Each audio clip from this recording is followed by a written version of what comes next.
Update dunia kripto 19 Februari 2022. Nah, jadi kalau kita misalnya lihat ya situasi sekarang itu melalui chart gitu ya, memang pergerakan BTC nggak begitu banyak. Dan sempat saya kemarin juga sampaikan mengenai support ya 39.500 itu juga memang sempat agak ke bawah sedikit 39.400-an terus tapi naik lagi. Nah, jadi memang pergerakannya masih minim sekali ya. Jadi sepertinya volume juga nggak begitu mendukung. Jadi apa namanya kalau dilihat memang terutama ini weekend gitu ya besok juga. Jadi memang kemungkinan sideways aja sih kalau untuk hari ini gitu. Tapi kita coba lihat ya berita apakah ada yang memang bagus atau enggak seperti apa supaya kita bisa ngedigest informasi lebih bagus gitu ya. Nah, jadi yang pertama itu tentu ini ada bilang mengenai Rusia. Tapi saya akan rangkum sedikit ya mengenai tensi antara Rusia dan Ukraina. Saya ada sebenarnya post juga di Telegram dan Instagram gitu ya, secara real time mengenai konferensi pers dari si Presiden Amerika ya Joe Biden gitu ya. Nah, dia bilang memang intinya itu dia yakin bahwa Putin ini sudah mengambil keputusan untuk invasi gitu. Karena begitu dia ditanya, dia bilang yes gitu ya. Ditanya dua kali diklarifikasi dia juga benar gitu. Kenapa? Karena intelnya itu katanya significantly capable, kira-kira gitu ya kata-kata dia. Jadi memang dia percaya dengan intel Amerika dan mengatakan bahwa ya Putin ini memang sepertinya udah siap untuk nyerang. Nah, tinggal timingnya aja kapan kita nggak tahu. Dan kemungkinan kalau nggak salah itu di Kiev untuk awalnya gitu ya. Tapi ya kita lihat lagi lah perkembangan seperti apa. Sebenarnya itu berita yang kurang bagus ya. Semoga nggak terjadi. Kita lihat lagi seperti apa ke depannya. Karena kalau misalnya memang terjadi invasi itu kemungkinan market juga pasti akan bergejolak sekali sih.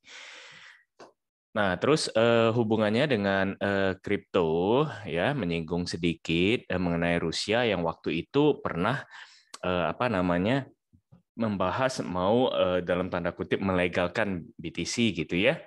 Nah, ini ada analis atau editor gitu yang melihat bahwa kalau misalnya memang kripto apa ada regulasinya dan juga memang sudah diakui dilegalkan, itu kemungkinan Rusia bisa apa namanya mengambil pajak itu sebesar 13 juta dolar.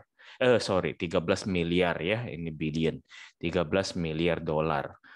Nah, jadi besar sekali ya. Jadi kemungkinan memang Rusia kalau dilihat dari segi apa namanya finansial ya memang pasti tertarik gitu.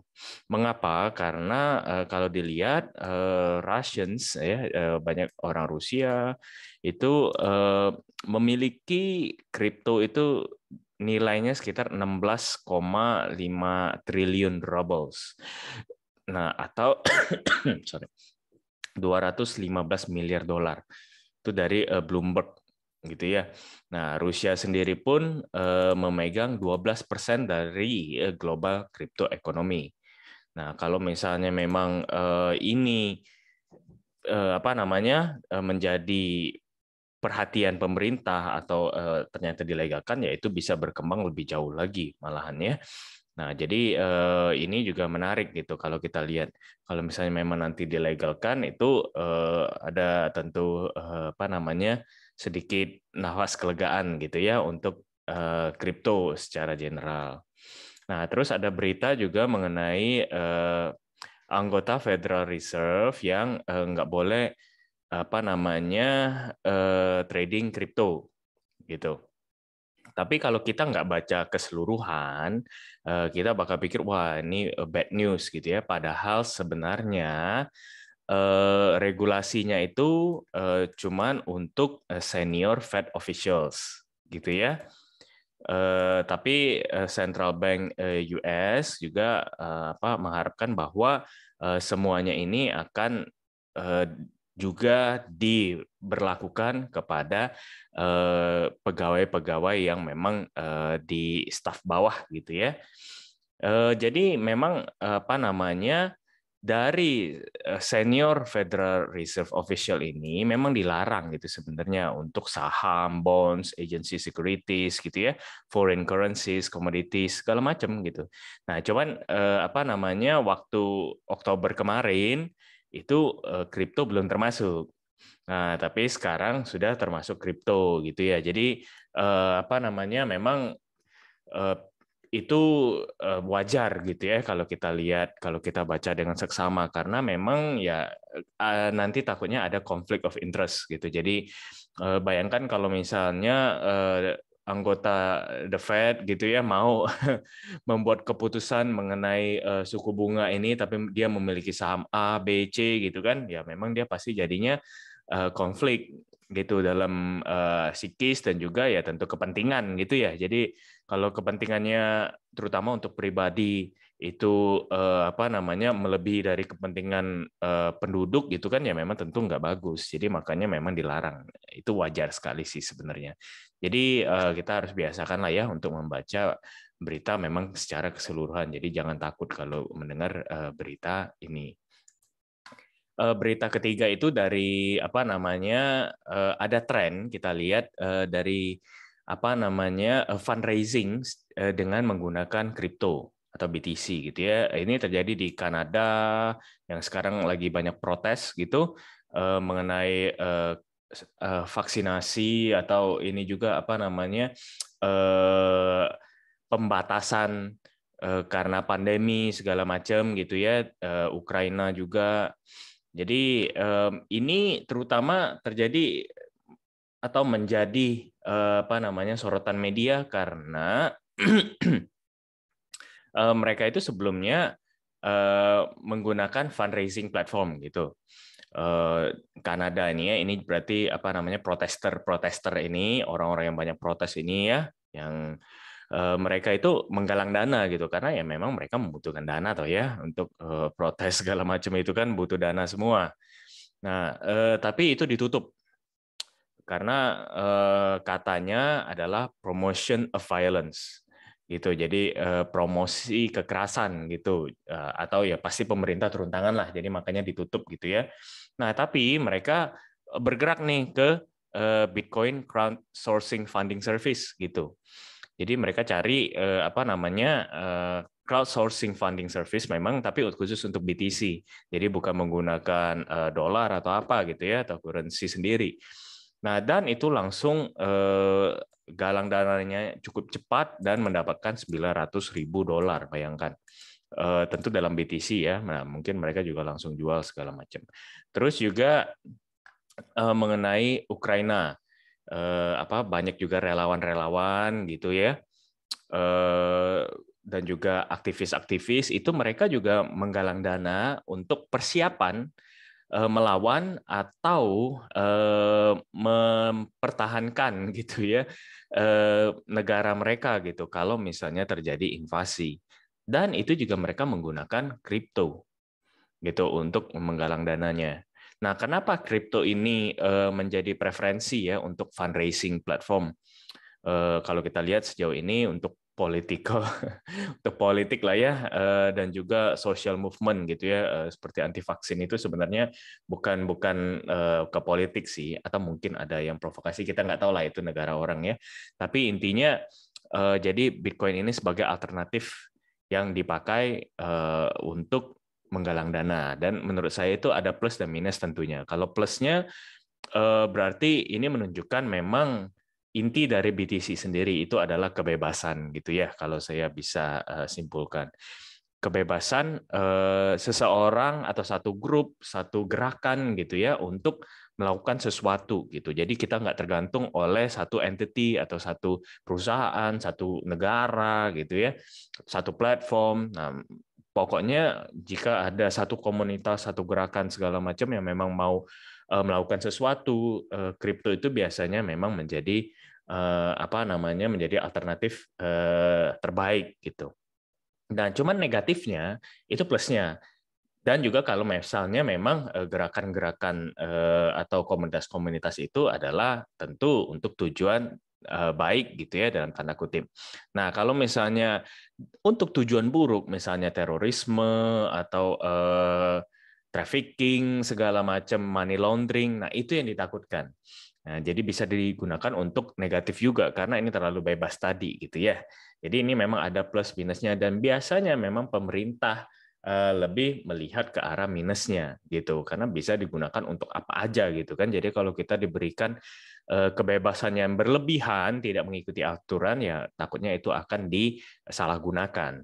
Nah, itu yang dilakukan oleh pemerintah dan mencoba meregulasi kripto ini secara umum gitu. Walaupun menurut saya tidak ada satu negara pun yang bisa memberikan apa namanya regulasi yang benar-benar bagus untuk kripto karena itu sudah menjadi seperti kekuatan kalau saya suka bilangnya itu adalah human gitu ya jadi humanisme kekuatan manusia gitu jadi nggak bisa kalau misalnya memang kita mau melakukan sesuatu dengan kripto entah itu regulasinya sebagus apapun pasti masih ada celahnya untuk sejauh ini loh ya saya rasa juga pasti pemerintah terus mencoba mengikuti inovasi teknologi dan mungkin satu hari nanti ada regulasi yang bagus untuk memang mewadahi kripto ini gitu.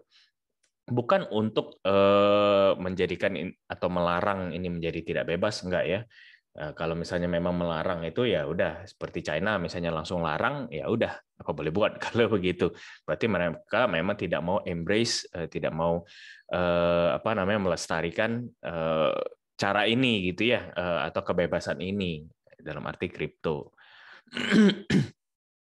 Nah, jadi memang ini ada plus minusnya itu tadi ya. Kalau kita lihat untuk data dari crypto fear and greed ini tentu apa namanya turun 5 poin gitu ya ke extreme fear lagi. Kembali lagi ke posisi kemarin-kemarin atau ya bulan lalu lah di extreme fear ini ya. Ini tentu karena ketidakjelasan dari inilah Ukraina dan Rusia ini dan memang kelihatannya lebih ke arah negatif gitu. Jadi orang yang pasti takut gitu ya, siapapun juga pasti takut gitu. Kalau misalnya memang mulai invasi, ya udah deh, kita nggak tahu lagi market ke arah mana gitu ya. Kemungkinan kita setiap menit atau setiap jam gitu mendengar sesuatu gitu. Ya namanya kalau perang gitu kan ya pasti ada update tertentu. Nah, itu pasti mempengaruhi market. Jadi makanya saya ada bilang juga di TikTok untuk membiasakan diri gitu. Karena kita posisinya begini, sampai ada kepastian bahwa misalnya mereka berdamai. Nah, itu baru kita bisa sedikit bernafas lega lah. Kalau misalnya nggak ada kepastian, ya udah pasti begini terus. Sedikit ada update market begini, begono, ya kita pasti diombang-ambingkan. Apa boleh buat, itulah yang terjadi sekarang gitu ya. Kalau untuk sentimen market secara on-chain itu masih sangat bearish. Untuk data, kalau kita lihat apa namanya open interest itu nge-flat ya, kenaikan sedikit lah, tapi sudah di bawah banget, wajarlah dia naik sedikit. Tapi sebenarnya karena harganya juga nggak begitu tinggi gitu. Nah, untuk apa namanya funding interest, funding rate itu menariknya kemarin tuh sebenarnya trennya naik. Nah, berarti menunjukkan masih banyak yang ngelong ya. Ini juga kekhawatiran sebenarnya, karena kalau misalnya memang harga BTC itu tembus support, misalnya yang tadi itu kita bilang supportnya di daerah 39.500 ini kan sepertinya bulls masih mencoba mempertahankan ya daerah sini. Jadi kalau misalnya jebol itu takutnya ya banyak long liquid lagi. Karena posisi funding rate itu menunjukkan bahwa banyak yang ngelong sekarang gitu. Jadi perhatikan supportnya benar-benar ya, hati-hati. Kalau misalnya lagi di support ini jebol gitu, mungkin ke berikutnya ke 38.600-an ini. Oke, ini negatif-negatif. Ini juga kalau misalnya open interest-nya naik, terus juga funding rate naik, itu bagus. Nah, ini sekarang masalahnya itu enggak gitu ya, jadi agak wanti-wanti gitu. Kalau dilihat secara akumulasi whales, coba kita ini ya, itu posisinya Ini nggak tahu kenapa memang internet saya ini padahal sudah pakai 2 provider loh. Ini saya sampai pakai apa namanya Telkomsel sendiri ini pakai mobile hotspot baru baru paling nggak masih bagus. Bingung juga sih nggak tahu kenapa. Oke, kalau kita lihat dari Wales akumulasi ini menurun ya. Menurun jadi memang kurang baik kalau kita lihat dari sini.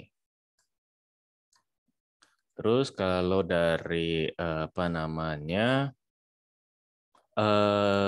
inflow exchange itu masih flat. Kalau dari exchange reserve itu juga masih belum ada terlihat apa gitu ya. Nah, menariknya kalau kita lihat di ini quantify crypto ini dia memperlihatkan bahwa ini kita mendekati bullish gitu ya. Lebih ke arah netral tapi mendekati bullish. Jadi safety score-nya 76.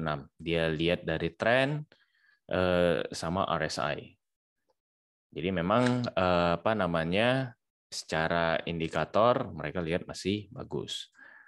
Tapi itu untuk jangka pendek. Coba kita lihat untuk indikator preset di apa namanya di TradingView ya. Nah, ini juga nah, masih loading begini nih, memang sering sekali begini. Nah, kalau dilihat dari 1 harian, ini memang masih bearish. Untuk 4 jam bearish, 1 jam ini juga bearish, 15 menit bearish juga ya. Jadi masih apa namanya kebanyakan itu bearish. Tapi ini nggak berubah. Coba dulu, kayaknya ada yang salah nih. Makanya ini internet saya juga bingung nih kenapa ya.